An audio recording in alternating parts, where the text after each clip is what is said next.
ओम नमो भगवते वासुदेवाय। हरे कृष्णा। राधे राधे। आप सभी का सादर अभिनंदन। कार्तिक मास महात्म्य की कथा का अध्याय 25वां आज मैं लेकर आई हूँ। 24वें अध्याय में हमने जाना एक ब्राह्मण के बारे में जिसका नाम धर्मदत्त था। रात्रि जब एक प्रहर बाकी रह गई थी तो धर्मदत्त जी भगवान विष्णु के मंदिर में जा रहे थे। पूजा सामग्री उनके हाथ में थी तो उन्हें एक प्रेतनी जिसका नाम कलहा था वह मिली और वह अब ब्राह्मण से अपने पूर्व जन्मों के पापों का प्रायश्चित करके मुक्ति पाने का उपाय पूछ रही हैं।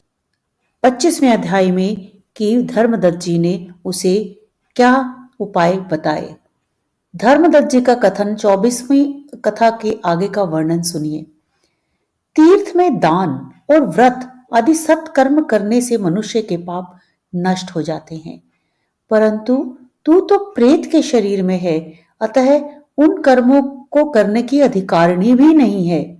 इसलिए मैंने जन्म से लेकर अब तक जो कार्तिक का व्रत किया है उसके पुण्य का आधा भाग मैं तुझे देता हूं। तू उसी से सदगति को प्राप्त हो जा। इस प्रकार कहकर धर्मदत्त जी ने द्वादशाक्षर मंत्र का श्रवण करते हुए तुलसी मिश्रित जल से ज्यों ही उसका अभिषेक किया त्यों ही वह प्रेत योनि से मुक्त हो प्रज्वलित अग्नि शिखा के समान तेजस्विनी एवं दिव्य रूप धारिणी देवी हो गई और सौंदर्य में लक्ष्मी जी की समानता करने लगी। तदंतर उसने भूमि पर दंड की भांति गिरकर ब्राह्मण देवता को प्रणाम किया और हर्षित होकर गदगद वाणी में कहा, हे द्विज श्रेष्ठ, आपके प्रसाद से आज मैं इस नरक से छुटकारा पा गई। मैं तो पाप के समुद्र में डूब रही थी और आप मेरे लिए नौका के समान हो गए। वह इस प्रकार ब्राह्मण से कह रही थी कि आकाश से एक दिव्य विमान उतरता दिखाई दिया। वह अत्यंत प्रकाशमान एवं विष्णु रूपधारी पार्षदों से युक्त था।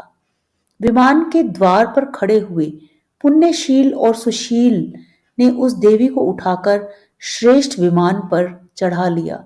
तब धर्मदत्त ने बड़े आश्चर्य के साथ उस विमान को देखा और विष्णु रूपधारी पार्षदों को देखकर साष्टांग प्रणाम किया। पुण्यशील और सुशील ने प्रणाम करने वाले ब्राह्मण को उठाया और उसकी सराहना करते हुए कहा, हे द्विजश्रेष्ठ, तुम्हें साधुवाद है क्योंकि तुम सदैव भगवान विष्णु के भजन में तत्पर रहते हो, दीनों पर दया करते हो, सर्वज्ञ हो तथा भगवान विष्णु के व्रत का पालन करते हो। तुमने बचपन से लेकर अब तक जो कार्तिक व्रत का अनुष्ठान किया है उसके आधे भाग का दान देने से तुम्हें दूना पुण्य प्राप्त हुआ है और सैकड़ों जन्मों के पाप नष्ट हो गए हैं। अब यह वैकुंठ धाम में ले जाई जा रही है। तुम भी इस जन्म के अंत में अपनी दोनों स्त्रियों के साथ भगवान विष्णु के वैकुंठ धाम में जाओगे और मुक्ति प्राप्त करोगे।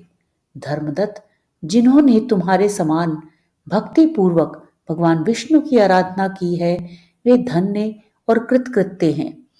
इस संसार में उन्हीं का जन्म सफल है।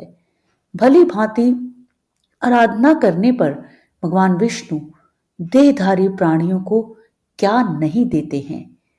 उन्होंने ही उतानपाद के पुत्र को पूर्व काल में ध्रुव पद पर स्थापित किया था। उनके नामों का स्मरण करने मात्र से समस्त जीव सदगति को प्राप्त होते हैं। पूर्व काल में ग्रहग्रस्त गजराज उन्हीं के नामों का स्मरण करने से मुक्त हुआ था।